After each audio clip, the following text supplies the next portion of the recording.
Good morning. Good morning. Thank you very much for your time and coming to the interview.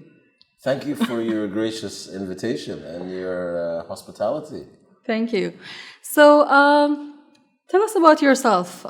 What's your background? What do you do in UAE? Okay, so I think first and foremost, I would identify myself as an artist. And, that's just my being. That's the way that I am in my life. I studied mass communication in my university. So marketing, advertising, business, journalism, public relations. I see. At the same time, I was studying psychology. So I was always very interested in human behavior, understanding why I do what I do, besides trying to understand why people do what they do. Like first it was, when you're a kid, you're just like, why am I doing this? You're trying to understand yourself, right? So, and hence me starting to study these life, I guess they would call them arts, sciences, but it wasn't never engineering or physics. I was never really into engineering, physics, and mathematics. I was definitely more always on the other side, hence being an artist, right? So I'm also a musician. I'm a poet. I've been writing poetry and creative writing all my life. I've been playing music for 25 years now, and the more that I kind of study about this synthesis or this meeting point. So let me share with you. You know what STEM stands for? Science, technology, engineering, mathematics. Sure. Okay. So now it's STEAM: science, technology, engineering, art, and mathematics. Interesting. And a lot of times you see physicists or astrophysicists or scientists or PhD people who are really in that space, but then you realize they're also musicians or they're also painters. So the more, I believe, the more you're able to get both hemispheres of your brain to work together and be very comfortable in that space of uncertainty and ambiguity, the more interesting things become, in my view. So, short version, I have about 20 years of experience in broadcasting, television, media. I worked as a producer, as a director, as an editor.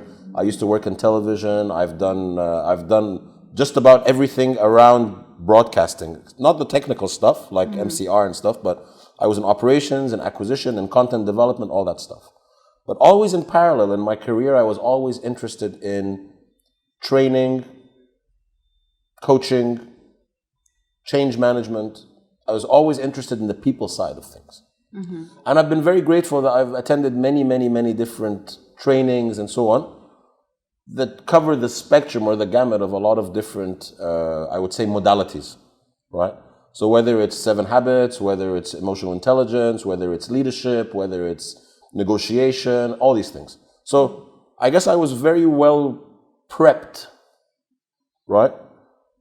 That when the time came for me to decide to take coaching really seriously, I already had the background. I see. That was a natural...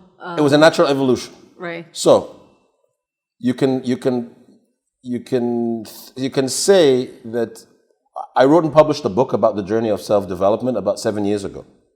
Right. And what was interesting about it is that I thought that by giving people solutions, I was being a coach. Right. So, here's how to find your purpose, here's how to have a vision statement, here's to have a mission statement, here's how to manage your time, here's how to nutrition, all this stuff. But what's interesting is I wasn't being a coach. On the contrary, I believe now that it was actually detrimental. I'm not saying it's not a good thing to help people and give them some kind of guidance, but it's the same idea. I was compartmentalizing everything within a specific solution. It's like, really, you want to manage your time? Here's what you need to do. Right. You want to have a mission statement? Here's what you need to do. And it's still useful. But it was like one size fits all. This was the only arsenal I had. Right. Right? And I don't think I wasn't being a coach at all, actually. I was being a trainer. Right? I was being a trainer. This, like telling people, giving people solutions. Here's what you need to do. Yeah. And at the time, there was this rise of a kind of, I guess I don't want to say it was kind of like a fashion or a trend, but a lot of people were getting into life coaching. A lot of people getting. This was after the crisis, 10 years ago today, 2009 in Dubai. Lots of people getting into life coaching, right? Right. And I believe it was interesting because I started to get coached by just to get an understanding of what the fundamental concept of coaching is.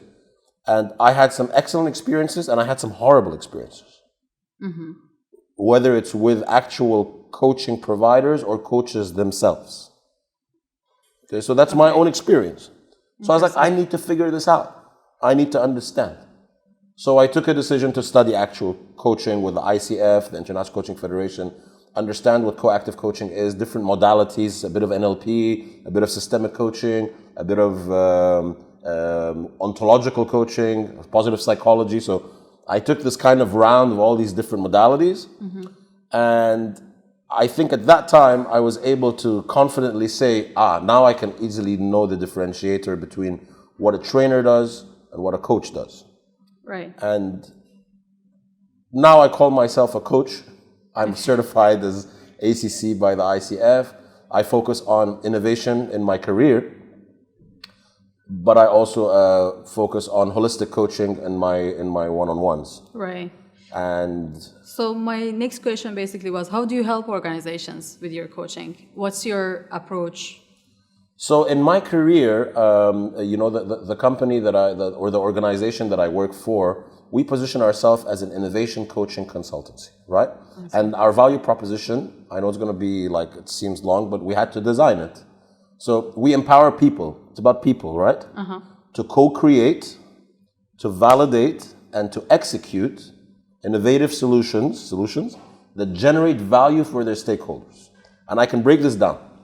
Right. Okay? Empowering people.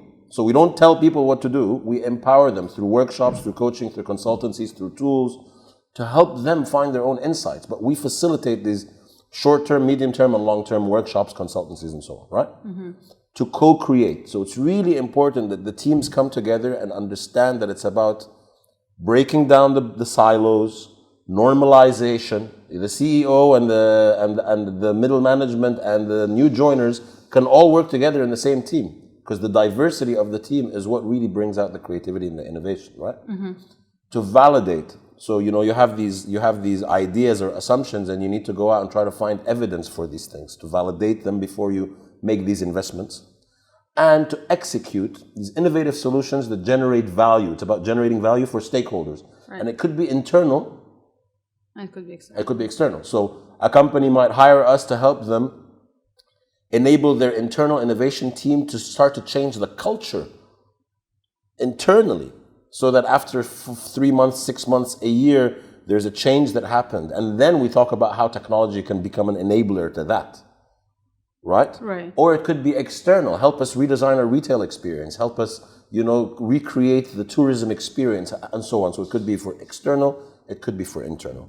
And what I do is that, I lead the delivery. So basically, I'm the head innovation coach or the lead innovation coach. So what that means is that I'm in charge of the instructional design. I'm in charge of the actual pre-work with the customers, with the clients. I'm in charge of actually engaging to a certain extent in that space and trying to understand more about what are your challenges? What are you trying to solve? Helping them with scoping, helping them with empathy work, helping them understand what user centricity or customer centricity really means. Then actually running the workshops, whether it's a training or a coaching or a consultancy. Because, for example, there was this one thing we did which was really awesome, where the system was small enough for me that I was coaching a system. So there were 11 people. Okay. So I was coaching a system, right? What do you mean with that? What that means is, I might come in and say, okay, it'd be like 5 or 10 minutes of just basic theory, understanding, and then 3 hours of coaching that system to help them work together and find their solutions. And, there's an elephant in the room and nobody can see it. And he's like, hey, there's an elephant in the room. Right. But I don't even say what the elephant is, but it's like, excuse me, anybody notice that there's an elephant? Not an elephant. Does anybody notice something different about the energy in the room? What is it? Why is it there? Describe it, define it. So using coaching questions within the context of a system. Very interesting, right? Okay. But then after that, I also had one-on-ones with all of them, where I was coaching the individuals around the mindsets and frameworks about how to really bring that innovative culture and what's their obstacles and what's their, what are their challenges to enable them and empower them to really make this change, right? So I love what I do. I really do. I'm very, very grateful and appreciative because I believe that it allows me to really use my strengths. And there's a book called Exponential Organizations that's kind of like, it's a bit of a trend. It's an interesting book. It uses some ideas about how companies, certain organizations are able to exponentially grow, succeed. Right.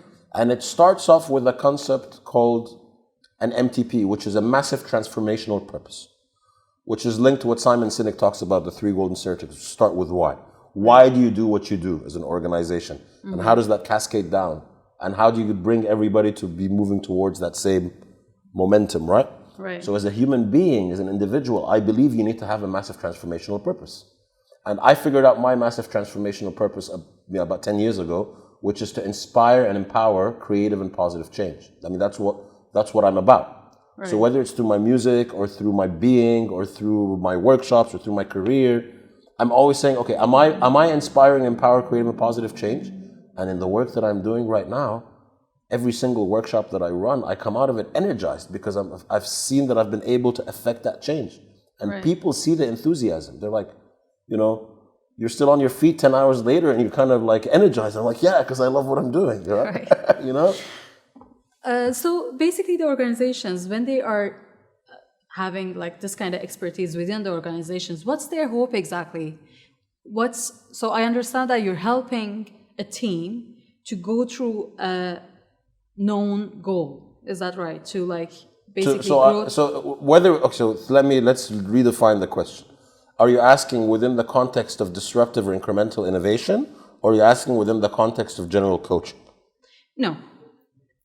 Basically disruptive innovation. So what you are doing in an organization. So basically you're helping them first and foremost identify their challenges, first and foremost, because most companies have no idea where's the problem. Where the problem is. So we do something called a scoping exercise where we have a dialogue around a specific, who are we generating value for? What is the challenges strategically organizing? What does success look like?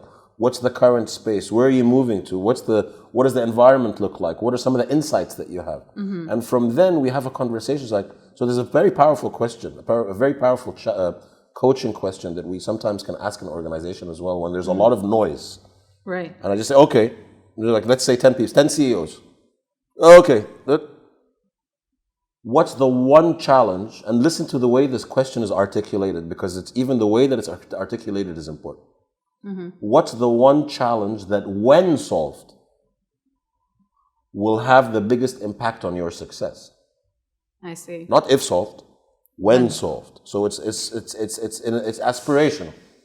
It's positive. And when you ask that question, everybody shuts up because it's a powerful question. And you don't break the silence. You let them think. You let them have, and once they identify that key challenge, you do maybe something called an affinity mapping exercise where you see where the common challenges are, whether it's process, whether it's collaboration, whether it's their business model, whether it's this competition, whatever it is. That's 50% of the solution, right? Knowing what the question is. Well, I think it's even more. I think it was Einstein. I don't know. One of the guys said, if I had like 100%, I would spend 90% of the time or 99% in exploration mode, figuring out what the challenge is, and then the rest of the time actually solving. And one of the things we actually really, really adamantly suggest and recommend to organizations is that, yes, you're in execution mode or exploitation mode. That's normal. Your business models have to run. You have to generate your value. You have to have your ROI. You have to get your cash flow. It's fantastic.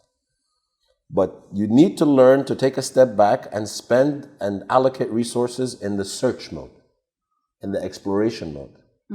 And Alexander Osterwalder, who's basically so whether it's IDEO, one of the companies that I've studied with, they're on the forefront of like innovation and design thinking and industrial design, or Alexander from Osterwalder from Strategizer, who created the business model canvas, and I believe he's really at the forefront of creating frameworks that really help innovation management for organizations.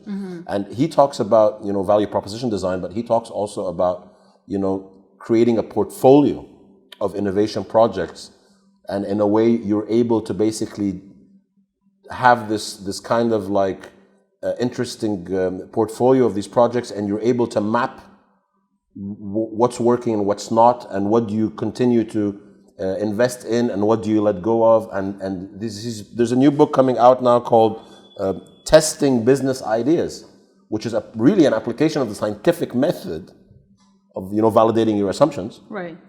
to your innovation portfolio. So you need to execute and exploit, but you also need to invest time and money in searching. Right. And even the design thinking cycle that we use, a typical 2-day workshop, we'd spend the first day exploring, scoping, field work, empathy, building personas, customer journey mapping, crafting insights. Really, and it's normal that when you have a room full of experts, subject matter experts, they're quick to run to the solution. I know what to do. And I was like, no, you don't. Take a step back. It's okay. You've got 40 years of experience and you're getting paid $1 million a year. That's okay. It doesn't mean that you'll have the right answers. And it's a challenge for some people if they don't have that mindset of, they call it a beginner's mindset. So IDEO talks about embracing ambiguity. Right. Failing often, failing fast, and learning from failure. Being comfortable with this uncertainty. Having creative confidence. Remember when we were children, you give you some paper and crayons. You don't tell me I don't know how to paint. You start to draw. So all of these things together, and it's a journey. I believe it's a journey. I believe a lot of organizations want to be able to be agile and have these resources to be able to continue to generate value and disrupt themselves before they get disrupted. But at the same time, they talk about the immunity system in the organization. It's like you have this new thing in your Right. physiology, and the immunity system's like, whoosh, kill it. Yeah. It's working against it. Yeah, kill it. No. Okay. So what's next for you? what's next for me? Well, I think I'm continuing to build to build my expertise and my I guess my confidence to become really a thought leader in this space. One of the advantages is that I'm able to do it in Arabic as well, which I think is really fantastic. I'm considering learning a little bit more about organizational psychology, Right. which I think is quite an interesting space. Right. I'm also very interested in blending music, so bringing in music and art into this realm, because there are a lot of different areas of convergence and synthesis. Right. Continue to push myself to be a better version of myself, to unleash potential, unleash possibility, Right. To grow along the way. and be happy, Sure. and make others happy. Thank you very much. You're welcome. Thanks a lot.